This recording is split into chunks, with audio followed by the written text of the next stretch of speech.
Located in the state of Kentucky, Mammoth Cave is truly one of the subterranean wonders of our world. In fact, it's the longest known cave system on Earth, with 420 miles documented by human beings, with an estimated 600 miles of which are still unexplored. Above this underground tunnel system lies unassuming Kentucky forestland, hills, and rivers. The national park itself contains over 52,000 acres of wilderness, making it an ideal place for public recreation such as hiking and camping. But is this area as unassuming as it looks? For years, reports of Sasquatch-like creatures have originated from the vast forest above the Mammoth Cave system. One incident in particular from 2019 made national news. It involved a man shooting at what he claimed was a Bigfoot that had destroyed his camp. So the Mammoth Cave shooting incident, kind of the backstory was this couple was camping and they had a man run into their camp and he was like, "Hey, there's a Bigfoot over here, be careful." And they saw this guy and he had his camp destroyed by whatever it was. So that's kind of the Cliff Notes version of it. And then he fired at it. They heard the gunshots. So this couple hiked out. They notified the Rangers. The Rangers encountered this man and did an investigation after that. They couldn't find any proof of Bigfoot. There was no body or anything like that. But supposedly he shot his weapon at a Bigfoot inside the national park, and it made headlines everywhere. I mean, it's kind of a goofy incident, honestly, but when you're getting into stuff like that, you can't just always chalk it up to somebody that's crazy or something like that. So in this area, at least in Kentucky, I always try to dig into those weird cases just a little bit deeper. I'm in law enforcement and I have been for 19 plus years. And I know the Freedom of Information Act policies and laws pretty well. So I use that to my advantage. And so I sent one of these to the national park, to the Mammoth Cave National Park, and they admitted that there was records for it. And they said, but it may take some time because this is when COVID really kind of kicked off. So there was a lot of people that was working virtually. There was a lot of people just not in the office. So they said, it could take some time. Now, I was adamant about it because I'll tell you what I've learned is a lot of these agencies will let you forget about it. And they will say, okay, we just forgot about it, so no big deal. But you got to stay after it. So I would literally email every month, "Hey, just checking in on this request, checking in on this request, checking in on this request." And the main ranger was getting ready to retire, and he said, "There's records, they exist." And he said, "We've sent them all down there, copies of them to Atlanta to get approved. That's kind of where they're stuck." Now, I did eventually hear from the office there, and they said, now there is some body cam footage that we would have to have professionally redacted. It's going to be about $3,000 if you want that video footage. And it's the interviews of the guys, what it was. And I was like, no, I'm not going to pay that. So I just want the records. And eventually, probably 2 years after I filed the request, I got the records. Nothing like groundbreaking in there. I mean, it reports everything. It's got the park ranger's report. He talks about everything. He's like, oh, this is how it happened. It's pretty much what you hear on the news. But the crazy part about it, in the witness statements from the couple, they reported hearing whoops and screams in the park before they ever encountered this guy. Now, they chalked it up to this guy. They said maybe it was him making these sounds and things. But they were hearing these, and they put it in their witness statement. I'll tell you another weird thing about this is his name is redacted in everything. The witness statements, they're not, but his name is redacted. I'll tell you another very strange thing about it was he actually had a YouTube channel, and he was filming for it.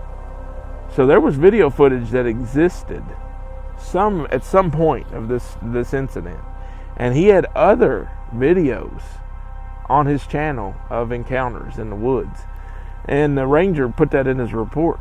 And The YouTube channel's gone. I mean, it don't exist anymore. It's gone. It's kind of strange that it's gone, but the ranger put in his report that he looked at the other videos, and that's kind of what his purpose was out there. And the guy had his young son with him as well. And I'm not sure many media outlets reported that, but there's some very strange coincidences about that. And the Mammoth Cave area has had sightings for years. I mean, it's common. They've seen them all around that area. So who knows? I mean, something tore his camp up, unless he did it himself. I mean, who knows? But I mean, the camp for sure was destroyed. That was verified in the report.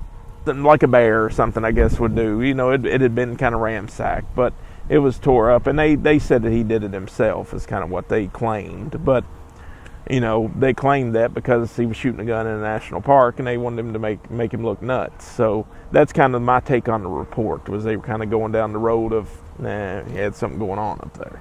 It's almost like they wanted the incident to go away when it hit national media.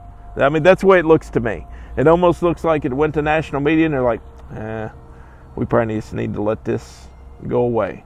I've tried to reach out to the couple, no response.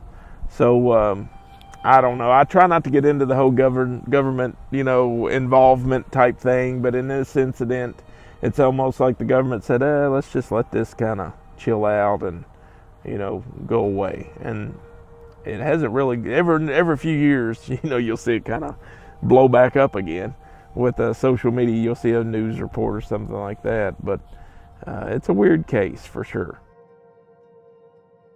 So, I mean, I can't find any proof that this guy was ever charged with anything. It's kind of strange that his name's redacted, because every Information Act request I've ever done, if they had been criminally charged, then they don't redact the name, because, I mean, it's public record at that point. Court records, you could get court records, you could get all that stuff. He fired a firearm with his child and 2 other people. That's 3 counts of wanton endangerment right there. I mean, that's the way Kentucky law works. You can charge him with that because he discharged the firearm unlawfully around 3 people. That's 3 charges. I do know that there was 2 video interviews done, and I didn't get them because it cost money. They did one on site at the park down there when they encountered him with their body cams. They did another one at his house. So there were 2 interviews. Why do 2? That almost makes me want to splurge and get the money somehow and say, okay, I need the interviews now. Because why do 2? If you've got the answers that you think you need, he wasn't arrested, obviously. Why do 2 interviews? To me, it just don't add up. Why would you not arrest the guy on the spot, take him to jail? Why would you not pursue the charges? Why would you do 2 interviews? 1 interview should be enough for something like that. Sounds open and shut. You had 2 witnesses that seen it. I don't know. They don't mention any evidence collected, shell casings or anything like that. I'm not even sure the Rangers went and looked at the camp, in all honesty. People overthink government conspiracies. And what they have to realize for the most part is the government is lazy. So it may seem like a conspiracy, but what it actually is we don't want to document this stuff. We don't want to keep record of this stuff. Or somebody higher up told them, just get rid of that stuff. It's goofy. You know, that's like 40-in type stuff. That's like, you know, off the cuff. We don't want to look crazy as the government. And I'm almost positive that there is somebody somewhere in a park, and maybe several parks, where they keep their own little file of Bigfoot sightings or Bigfoot reports, and it's just a hobby for them. But what they don't realize is they are actually making that a part of the official record unofficially. But as long as the officials don't know that it exists, you can't get it. I'll tell you what's the craziest thing is it's crazy that the parks don't track how many people go missing in the national parks. That's what's kind of goofy. There's no like system where they're like, hey, we've had this many people go missing in the National Park Service. Don't go down the rabbit hole too much into conspiracies, because you'll never find anything. You may talk to a person, you'll never get to a higher ranking person that's going to be able to really verify that they've hidden things or gotten rid of things. I think that it's happened. I think it happens consistently. And I think that there's park rangers that come forward and they're like, hey, this is what happened. And their supervisor's like, Let's leave it alone. We know these things are here, we know what they are, and they know what they are. We're not going to do anything with it because they don't want us to. To me, it's a strange case, still now, even having the records. With the experiences and things down there, there's just something don't add up about it. And I think that the park knows a little bit more, or at least there's rangers in the park that have probably encountered people that have said they've seen things, and they just kind of, it's a novelty now because they're selling shirts in the gift shop. So I just think it's very funny that couple encountered those sounds before they ever encountered that man. And they didn't even say Bigfoot, was making those sounds. They just heard, they said they heard those noises before that. And it was whoops and screams, like a whooping sound and some screams. I don't know. That to me is you kind of got to look at the details. They always say the devil's in the details. I mean, did this man encounter something down there? Was he down there because he had encountered something before? I mean, we may never know because the footage is, who knows? I know this man's still alive. He's still around somewhere. I would love to talk to him, but I mean, he's got a story to be told, and I think that's the key thing there. Kentucky has a lot of caves, and I think that you kind of gotta, you can't really write that off. There may be a coincidence with that. I'm sure other wildlife use the cave system as kind of a highway. To get from point A to point B, especially in that area. If you're looking for a nice area that you can go into that keeps a climate year round, and I think it's right around 55 degrees all the time. And I'm sure there's many caves down there that's never ever been explored. So yeah, there could be something to it. I would say that there could be.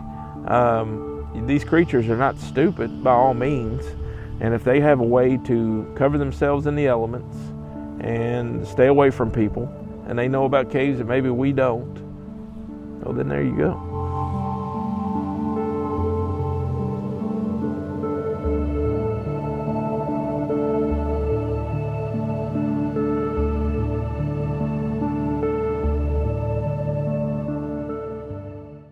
Scene 1B, shot 1, take 3. Hold on. Sorry. Ready? Okay, we're good. All right. Action.